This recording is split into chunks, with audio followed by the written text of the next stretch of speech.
Hey guys, welcome back to the Elvolve podcast where we have interesting and insightful conversations. Today I'm super pumped to be joined by Kristen Van Camp. Thank you for having me. So stoked. Yes. So I've been hanging out here in Guatemala at Maestro Valley at Christian's Retreat, co-founder of Maestro Valley. See? Indeed. And Christian is a really interesting person to follow online because he's all about primal living and all about rawness. Yes. As best I can in this modern realm, being able to merge the two of like, we have this technology we're using now, living primal. It's kind of counteractive in a way, but it works. It works the ways we apply these things. So. What is living primal?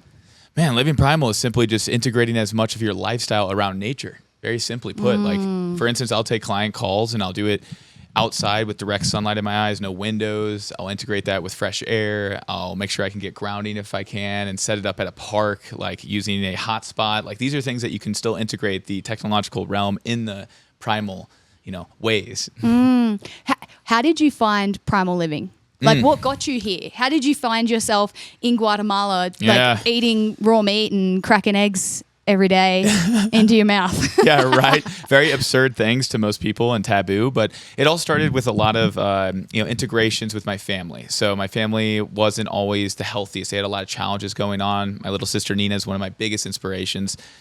She was born with hypoplastic left heart syndrome, which is basically a 3-chambered heart. So most of us have 4 chambers, and so the atrium and the ventricles would come, or the what is it called? The atrium is above. And it would basically, the blood flow would go right in instead of having an extra little opening for it to go through. So her blood flow was always weak. She always had tiredness. And then eventually that led into when she was around 15 years old, I'm a few years older than her, she had a heart transplant just over 10 years ago. And so through the past 10 years, she's been going through her whole lifestyle, really going through a lot of challenges, utilizing the beauty of modern science, keeping her alive, like a heart transplant from another being in her, right? It's so beautiful. She wouldn't be alive if it weren't for the modern science. And at the same time, what kept her going after that is a lot of the natural health modalities I'm really big on. So I started researching at a young age, getting into fitness, that evolved into nutrition, then spirituality came about. So there's a multitude of things, but a lot of the family challenges that erupted inspired me down more this primordial, primal, natural living path. Wow, that's so cool. What Nina, did you say? Yeah, Nina. Yeah, I love that name. Yeah, that's so a good name, sweet. Yeah. What has Nina brought on board from, I guess, your world? Yeah. That's been helpful nutrition, to her. The foundation, nutrition, right? And so I firmly believe that there's no right or wrong with nutrition, but there's a certain spectrum you can hold within your own bio-individuality. And so for Nina specifically, integrating more foods that help out with her iron, her blood flow, foods that help out with the antioxidants to help counteract a lot of the immune stuff she's going through, with anti-rejection pills she's on for her heart, like things just to boost it naturally in a way that is merging with what she has in her life path, which is, having this heart, having these conditions, constantly going into the doctor's offices. So it's being able to, really get her online with the healthy, nutritious supplements, not all the crazy 90% of the industry being imported, chemically adulterated stuff. So, a lot of the nutrition foundation is the biggest thing for Nina for sure. That's like a bit of a problem, hey? Like people are so disillusioned by thinking that in order to get good health, something outside of them is required. Right. Yeah, exactly. That's actually one of our discussions here recently too at this retreat is we look outside of ourselves for something that is getting this deeper knowing when really everything's right here. We have all this magic right here. So when we tune into intuition, which, could be obstructive in some ways too, like intuition for some people may actually not be intuitive, funny enough, but they use that word. So, but yeah, most of it's related to how do I connect with what my soul needs? Really asking myself right now, does my body lean into this food or does it lean away? Or does my gut rumble when it thinks about this food, or does it feel good afterwards? Am I energized after eating?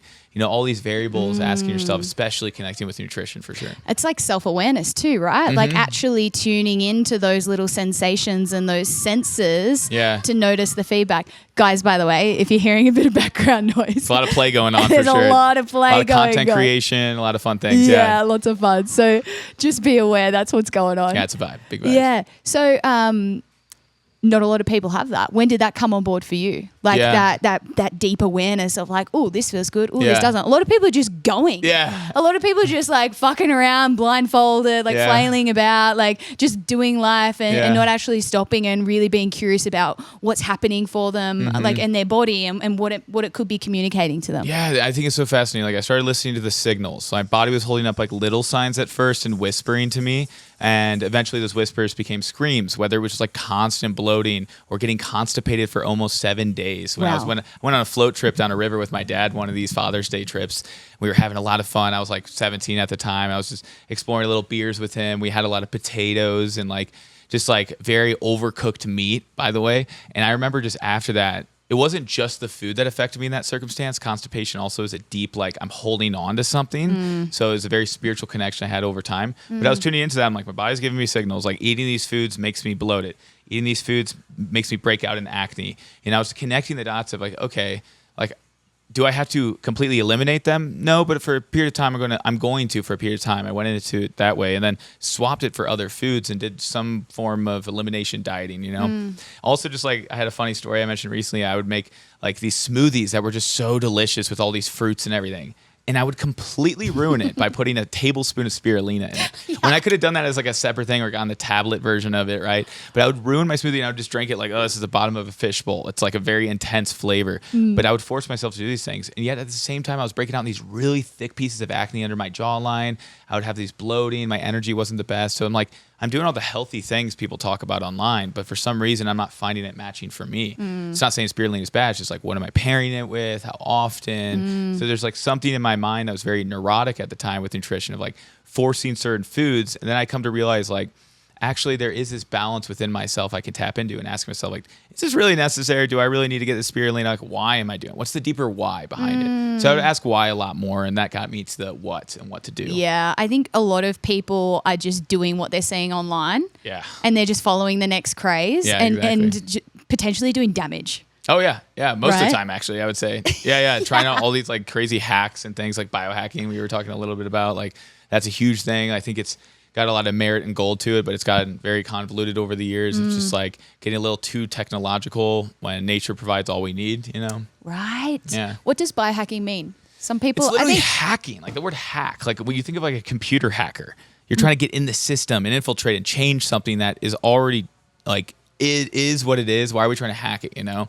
So for me, it's like, it's got kind of this derogatory nature to it a little bit. But I like to shift that word from biohacking to bioharmonizing. Ooh. So how do we harmonize our body versus like hack it? Yeah, right? Right? Energetically, that feels better, even just the word saying harmonize. Okay, yeah. Bioharmonizing rather than biohacking. I know, we're going to hack at it. Yeah. It's very like masculine in a way. It's very like, AI. Yeah, it's very AI in a way too, yeah. And that's what we're seeing so much of in today's society, like the emergence of AI and why there's great things that come with that. There's also like people really getting kind of buried deep and just going further and further into this kind of simulation mode, right? Yeah, AI slop related things, you know, it's just like deep layers. Yeah. I have a lot of compassion for those people because deep down they like, I know they're like, their consciousness is somewhere, there's a blimp of it that wants to change, but they're just so sucked into dopamine urges and rushes. So it's like, yeah, how do we shift that energy? It's about transmuting it, right? And it takes baby steps. You know, it's not just like one giant leap for mankind. It's like a small step, you know?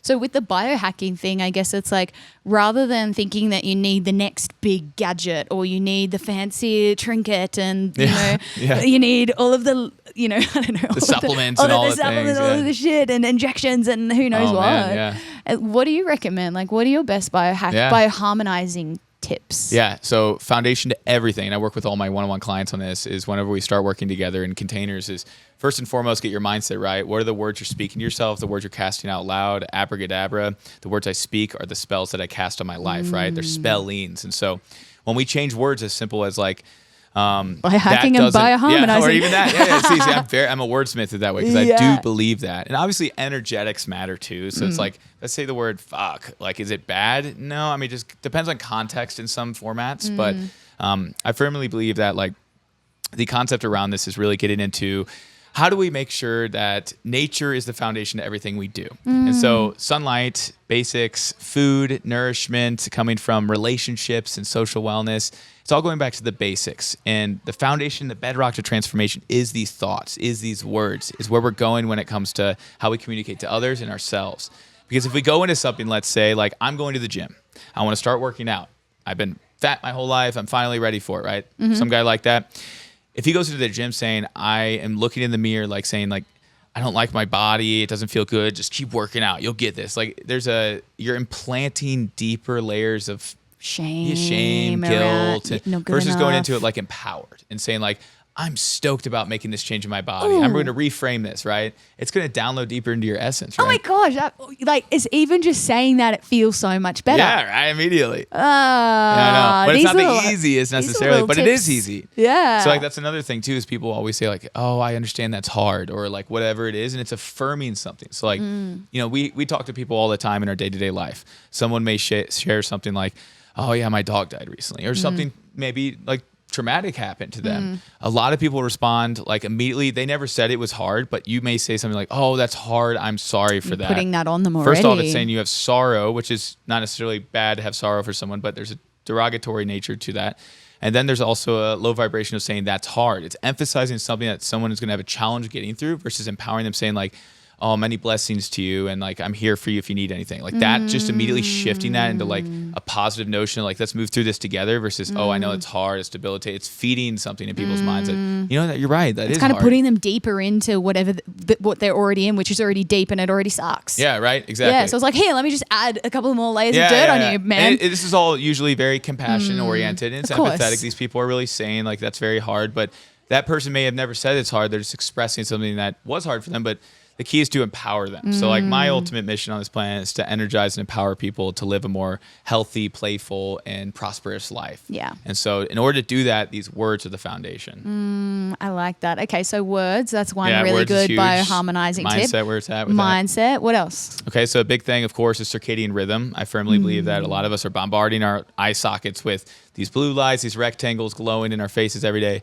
Totally fine. So there's like harmonizing things you can do at night, which is like dimming the lights down, getting incandescent bulbs, moving away from any like LEDs or fluorescent lights, things that are flickering. When you put it in slow motion, you literally see it flickering. So imagine what your nervous system feels when it's unconscious, because it just looks like it's stagnant light, but it's actually flickering in a hyper speed. So your nervous system's receiving all this like holy shit strobe light, right? Yeah, interesting. So that's a really important thing to consider, is swap out all your lights at home from LEDs and all these things to incandescence. So incandescence is the classic Edison or Tesla bulb. He created it, and it glows with a filament, right? And it's very synonymous to how a candlelight would work or a fire. So that's a really good way to go, or getting some quality red lights that are in a certain wavelength that aren't flickering as well. Ooh, what kind of wavelength? There's many different nanometers, so it could be anywhere from like 500 up to like 890 nanometers or 900 nanometers. It just depends what you're utilizing it for, because some of them are used for more, penetrating deeper in the skin. Therapeutic. Kind of. So, but these are more like bulbs you could just use in the house. Like we have them around here, you know? Yeah.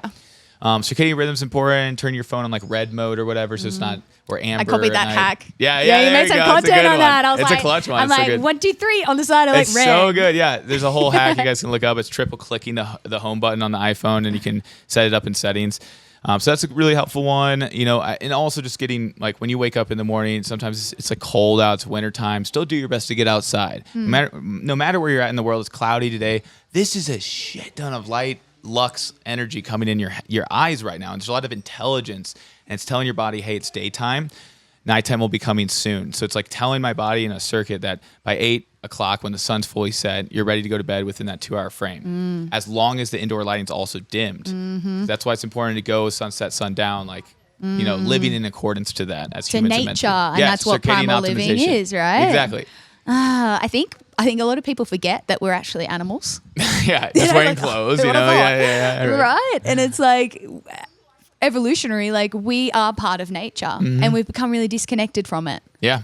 Exactly. And that doesn't even really clock for a lot of people until you start having like conversations, and you really go deep into thinking about it. It's like, shit, like, yeah, of course, if we're part of nature, then everything that we need to thrive and live our best lives maybe it's in nature. Yeah, right? Right? Maybe. Who would have thought? Why don't we just find out? Yeah. Like, why don't we play with that? Yeah. Yeah, brother? Instead of just industrializing, adulterating, and just like synthesizing and changing all these things, which doesn't mean that synthetic things are bad. Like, plastic is the best freaking invention on the planet. These cameras are made out of plastic. A lot of things in our daily life are made out of plastic. Like, I love plastic when we can use it in a way that's actually longevity based instead of just single-use stuff, for instance. And there's so much waste building up, and like there's ways to make plastic out of hemp, and there's so many solutions. So it's not necessarily something that's good or bad. It's like, it's just, is it in accordance to nature long term? Like, is it a net positive for society, right? Yeah. Something that we kind of touched on briefly was the word spirituality. I had to like throw that in there. Yeah. And like for some people, I think spirituality can be like this difficult to grasp kind of thing, because spirituality for some people is connected to religion, right? And then people are like, I don't know how I feel about that, you know? So I'm curious, like, what's your stance on spirituality? What does it mean to you? Yeah, so I was raised Lutheran, very Christian background, and my family's been a devout, like, Christian family since I was born. My dad was raised Catholic, and then he married my mom, and then I was raised Lutheran. And so me and my sisters, we had a very, like, go to church every Sunday, and it was all these things, and it was a very unique, like, we had organs in the churches. It was very kind of like solemn in a way, the way you would approach it, but there would be singing and hymns and stuff, but it was always, you know, it had some level of uplifting, but it was just very just like serious energy, specifically with how I was raised with it. And for me, I think spirituality is playful, you know, deep down, like I was raised very playful too. My parents did a great job at raising me and my sisters. So once high school started, I stopped going to church, and I started really understanding, like, what exactly is spirituality? And everyone has their own interpretation. It's kind of like the question of, like, when people ask you, what is God? Right? Everyone has their own relationship with God. And I personally believe that there's different levels to God. Like, there's the capital G, omniscient, omnipotent, like all-knowing God that's connecting all collective consciousness. When I think of something, I think of Ellie. I say I'm thinking of Ellie every day. I'm like, oh, I love Ellie so much. Eventually, Ellie probably will feel that. Like, she will feel that. If she's on the other side of the planet in North Korea, it doesn't matter. Like, you're out there, you will feel that. And that's actually a really cool thing to bring up, is when you take an ant, you take the queen ant away from the ant hill, and you put it somewhere random on the planet, the ant workers will continue to work as long as the queen is alive. The second you smash the queen, they will start creating a new queen, no matter where it's located on the planet. Talk about how intelligent that is. These ants can feel the frequencies from around the world. Wow. Birds know when exactly to travel north or south or west or east or whatever when it's a certain time of the year. Why is that, right? That's God in the capital G, God working. Right? And then there's lowercase g God, which I believe is like my sovereignty in myself. I'm speaking right now. I'm communicating. This is God, capital G God, working with me at the same time as this lowercase g God that's like me. I'm like much smaller. I'm finite. I'm in this body for spiritual spacesuit. I have limitations to some level, right? So I think there's like this, for me, it's helped me a lot to be able to interpret God in more of a scientific way, because I like my brain works that way. And so I also think God is very simple. It's just what's making our toenails grow. It's what's making the plants continue producing avocados every year. It's the beautiful scene we have right here. It's just a little ant again creating the ant kingdom. So it's like all these things happening, and it's kind of a mushroom trip for me. Yeah. It's like, wow. Yeah. When you like really go into it and you look at nature and you look at everything that like just happens naturally, it's like, what? Even just like the whales knowing when to go where they need to go. And it's really is fascinating. What do you think? Some laughing down there. Yeah.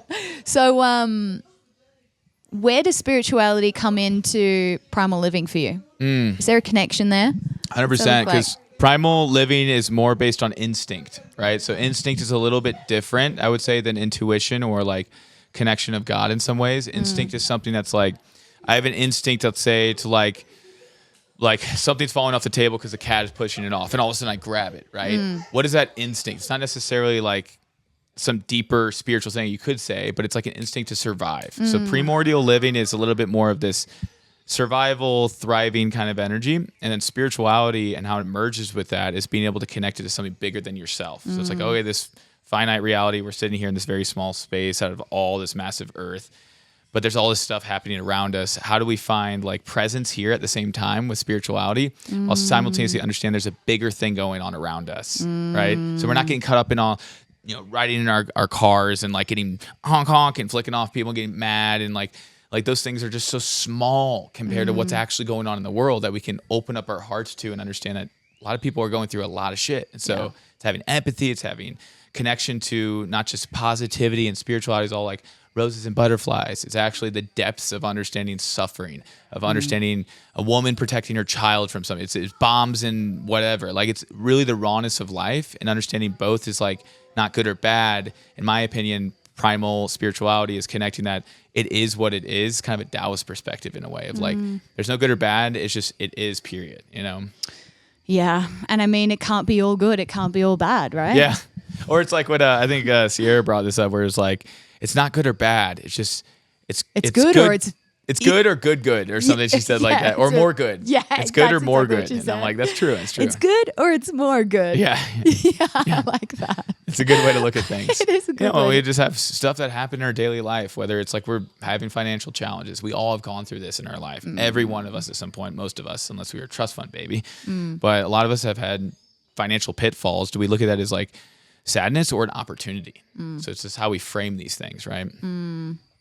What would you say for people that, I guess, they're in the system, they're living in a city. Yeah. They're working a 9-to-5, like they're kind of in it, and they're just like, fuck, like this doesn't feel right. Like they know something's a little bit off. What would be like the first step for them that you would recommend? Yeah. So if someone's feeling like stuck in the same monotonous loop of working a job they don't appreciate, they're around people that they don't necessarily vibe with, and they're having challenges with their environment being so city developed instead of nature developed, I encourage people to utilize what they have in their hand every single day.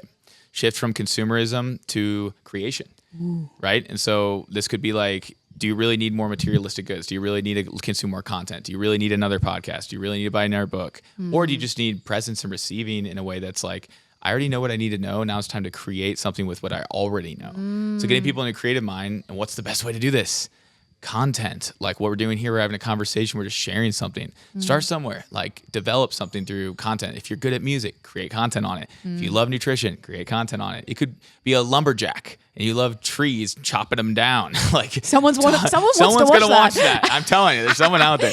My favorite stuff to watch is like cooking, like food. Everyone knows how to cook. Yeah, it's great, right? You know what I mean? Yeah. Wow, I love that. Let's talk about creation. Why is creation important to you? Man, I mean, sexual energy is creative life force energy, right? So it's not just based on like making babies. It's based on how can we connect into ourselves and create this level of connection to the capital G God, channel it, and then put it out into the world, whether it's through our throat and communication, or it's through our hands and art and crafts, or it could be through anything. But I think creativity is like the foundation to the human experience.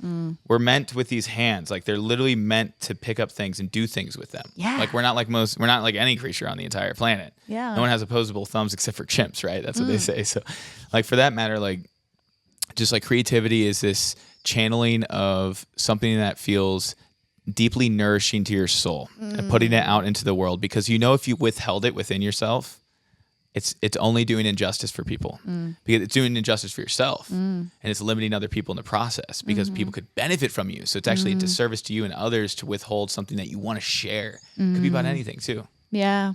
I think that as long as you start creating something and just starting with something that you enjoy, like eventually you're going to find your purpose. Like I think that's probably the pathway to trial and purpose. Error, right? Yeah. It may not be the immediate thing. Yeah. You might go on a little bit of a journey. Most likely won't be. Yeah. It'll be like either 3 months for some people or 3 years. It could be anything, But it's all learning, right? It is, yeah. And you're going to pick up some valuable resources along the way. You're going to learn about yourself. You're going to meet some interesting people, get in some cool rooms. Yeah. Get in some cool environments, yeah, seeing right? volcanoes in the distance, right? Yeah. Yeah, totally. Oh my gosh, so good. So tell us a little bit about this retreat. Like how did this come about? Yeah. Well, it all started with just two guys. Well, Dakota initially started Bioculture. I met him in Costa Rica. He's my my homie that we began building this together. I met him at a Costa Rican retreat back in 2023, and then fast forward about 6 months, I moved to Sayulita, Mexico, and he was in the penthouse above me, and then I was on the bottom floor, and he had this hookup. I was like, I'm in Arkansas, and I had mold exposure and all this health stuff popping up while I was still coaching and building my business. And I was like, I could live anywhere in the world, right? Why am I still choosing Arkansas? I was looking on Zillow and all these like places to like find more houses to live with my 2 cats. And I was like, why am I doing this? Because I'm from St. Louis, Missouri, which is a 5-hour drive south or north of Arkansas where I was at. I was like, fuck it, let's go to Mexico, you know? So I hit up Dakota and everything felt very natural. And then we started having a lot of powwows up and down, like having coffee in the morning, brainstorming things, making content, collaborating. And eventually he was on the 3rd retreat and I joined it as a creator because he was doing all the creator stuff because he's done a lot of, marketing things with different influencers and whatnot. And I was one of them at the time. And I was like, dude, I'm all in on this. Let's do this. I'll help out and support this. And like, let's build this together. And he's like, great. And so that's all she wrote. 25 retreats later, we're here in Guatemala now. Got this retreat center that fell in our laps from a multitude of synchronicities and people and connections that just led us into this path of San Marcos. And yeah, now we're growing this together. And ultimately the vision of this is just to continue bringing people together in a fun fashion, a playful fashion, a raw way. And, getting back to what we really want most, which is genuine social connection in the real world. Right. And I know you host retreats yourself, so you understand that so deeply, right? Oh, it's yeah. so powerful. Like 100%. I think retreats, the very first thing that I did, I think that kind of took me deeper into this world was a like Vedic meditation and breathwork retreat. Oh, really? Yeah. That's cool. I forgot about that. I forgot to tell you about those. Oh, I want to hear Yeah, about when this. you're like, what retreats do you go on? I'm like, all these ones. And then like the other night I was just like,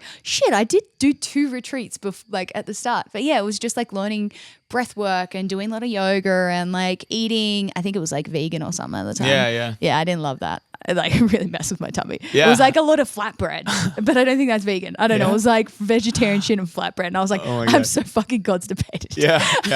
You're like, okay, time to make changes. Intuition kicked in again. Right? But yeah, it was like that was the start for me. And I've been to many different retreats, and this has been definitely like this has been one of the most unique, and I've taken so many cool things from it. Do you know what I mean? Like lots of things that I can kind of integrate back into my coaching world and my retreats as well, which has been so beautiful. But I had a massive fucking breakthrough at the end of that. Last night's ceremony? No, today. Oh, yeah? Today at breathwork. Oh, cool. Amazing. Yeah, this morning. Yeah. I was like lying on the side like, oh wow, I feel so emotional. It's so beautiful. Yeah. Yeah. Did you see what everyone did for me? They were holding you. Yeah, I think, but what happened? Someone was like holding me and cuddling me, and then there might have been like maybe 8 people in the room, just like all sang to me, and I was just like bawling, like all these men.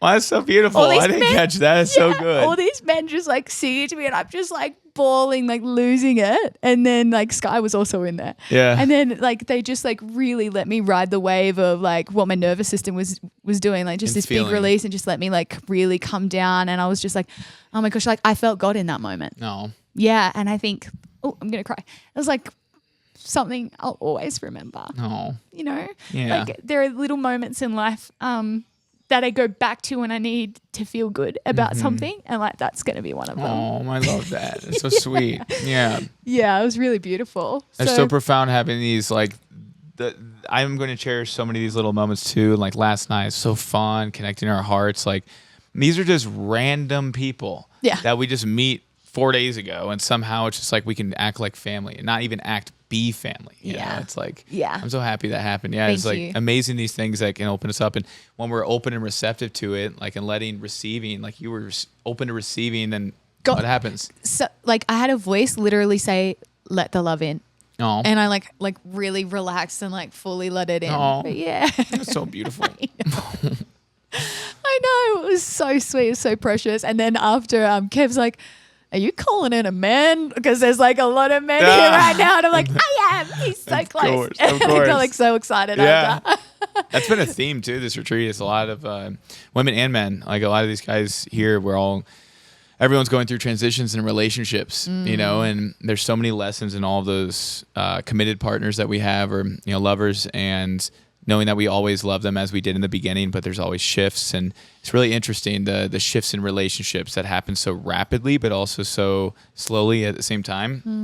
And it teaches us so much. I think the biggest spiritual journey for me has been really intimate relationships. Like it's been so profound. Like they also have the level of, what's that quote? I think it's on like, you think you're spiritually enlightened until you spend some more time with your family again or something like that. You go back to your family. Dude, like, legit. Yeah. When I go back to my family, all the triggers come up again until you like really know you aren't activated or triggered by it. That's when you've worked through and established those things. So same could be said for a lot of the activations and triggers and personal partners, and doing your best to commit and vow yourself, but also at the same time, sometimes it just doesn't work. The vibration isn't there. That person's on a different path. You're on a different path. And learning to love that process it can be very challenging at times, and it can also be very fruitful. So, yeah. Can you just tell us a bit about your relationship with Luana? Because I think it's so beautiful. Yeah. I think like people listening in, I mean, I've been watching these guys and just like seeing that there was a moment, and it was actually me and Amber that saw this, by the way. We're standing by like the kitchen, and I think it was day one, and it was after you guys did that beautiful welcoming for all of us, and you guys sat down there. Oh, yeah. And you were just like holding each other and just, I don't know what you were talking about or Yeah. doing, but Amber and I are just like, oh my God, Yeah, look at him. it's so like, sweet, this right? is so beautiful. And we're like, I'm like, that's for us. I'm like, but I'm like, we could be anywhere else right now. We could be anywhere else in this friggin' house, anywhere else in the world, and we're here and we're seeing this beautiful couple, and we're watching it and being like, oh my God, this is so gorgeous. This is beautiful, right? So how did you guys meet? Man, we actually met through Bioculture retreats. So here on this land, Luana's been coming on and off Guatemala for many years, like 6 years. And she went to one of the festivals they had earlier, and it was in December or so, about a year and a half ago. And she met actually some of my close friends that were a part of the Bioculture team for a while. They followed each other on Instagram and whatnot. Luana started seeing content of them and like collaborations, saw my account, Dakota's, and like the Bioculture team. She's like, that's interesting. They're in Mexico, because at the time we were hosting a lot of retreats in Mexico on the beach and everything. And so she followed us, and then she booked a call with one of our guys, put in a group chat, and then she reached out to me at one of these points with a very just like gentle, like just sweet message, just saying like, hey, I'm Luana, like I'm interested in learning more about bioculture, what you guys are doing. I might be traveling to Mexico here soon. I'm curious about what it's like over there. Let me know what it's all about. And then I responded with a voice note just saying like, hey, Luana or Luana, how do you spell your name? And to send a voice note right away, I was like, she's beautiful, like her profile picture, checked her out on Instagram and everything. And so I just started a conversation with her back and forth for a bit, and then just gave her a call. And she was in Brazil at the time, so she's like 4 hours ahead. It was like midnight for her and like 8 p.m. for me or something. And we spoke for like 3 hours. Wow. Yeah, it was like 3 hours straight. And just like had a beautiful synchronistic language, communication and everything. And that's all she wrote. Like after that, she visited me in Mexico, and then she went to 4 of our retreats last year. Wow. And and so she got to see immersed in like all of it. And we traveled a lot last year, and we're just amazing travel best friends. And like, she's just such an amazing best friend in my life. Like we can share everything with one another and just open up our hearts in so many deep ways. So it's going fabulous for sure. Oh my God, it's so cute. I like saw you last night as well, like run over to her with a flower, just like give her a flower. Oh, yeah, and I'm like, I love these guys so much. Yeah. So good, right? So sweet to see. Yeah. Oh my gosh. Okay, cool. Actually, I did have a question. What kind of people come to these retreats? Yeah. A lot of people like, this for? vibe here. A lot of people that are very much like, they're not necessarily on like a super like healing path. Like they're wanting to get like a bunch of healing. Some people are always trickled in with that. There's always going to be that. But it's a lot of, I would say a lot of people that you could use the word quote unquote high level or performers, or people that are like, they're building something. They're builders. They're people that want to come because they want to build. They want to play. So there's a certain archetype that comes through that's a bit more in the jester archetype. Like, you met Amber. She's a prime example of that. Just like she's a weirdo and she embodies it and she loves it, right? So there's a lot of that archetype. There's also the I don't give a fuck energy. There's the people who are just getting started on their journey. They've been following me for a while because I have a pretty big audience, and so connecting with those people, they're passionate about nature, all the things we're about, and they've had stories related to maybe overuse of pharmaceuticals back in the day, drugs of their family. Like we heard the stories, right? A lot of people in the sharing circle had a lot of challenges in their childhood, but they alchemized it into something great, so they can relate with the depths of things that relate to like challenges in health, and then it leads into more of the prosperous stuff. So a lot of those kind of archetypes. So I guess if people are maybe even people that are just like explorers and curious. Explorers in general, adventurers, people. They don't even have to be passionate about health, or they could be interested. There's a curiosity there. Yeah. Yeah. Travelers, explorers, nomads, like content creators. Yeah, people that are business owners of any kind. A lot of entrepreneurs. A lot of people are getting started in entrepreneurship. So it's really interesting. Yeah, cool. So, and I guess if you're interested in just like primal living, hearing some like wolves in the background, perfect timing, then definitely come along. Like definitely get down here. Like, go on a bit of it's a vibe. Go on a bit of a soul searching journey, or just like go exploring and then get your ass to Guatemala and hang out with these guys. And even just chilling at Maestro Valley, like this is a great place just to hang out. You can stay long-term residency and stuff. It doesn't have to be the retreat, but you can really get activated out here because it's pretty feral out here. We had to power God a couple times because our solar, like it's cloudy, and so we're working with things, getting things in order. But you know, it's very primordial out here for sure, as you probably noticed. It's like primal, but also very like we're taking care of things as best we can to keep people comfortable. It's beautiful. I think you guys got a really good balance going on with that, and also like it's nice for nature to kind of just take away some of, you know, the Wi-Fi every now and then. Actually it is. It's like, God wants me to chill. Yeah, no Wi-Fi right now. I just like see eye to eye with someone instead, you know. Exactly. Oh, Christian, thanks so much for coming on the retreat. I appreciate it. Coming on the retreat. Thanks for coming on the retreat. Thank you, appreciate it. Thanks for coming on the pod. Well, this is a mini retreat, you know. Right, exactly. It's a retreat. It's a treat for ourselves. Yeah, exactly. And thanks for having me this week as well. Thank you. I appreciate you, Ellie. Yay. Heck yeah. There we go.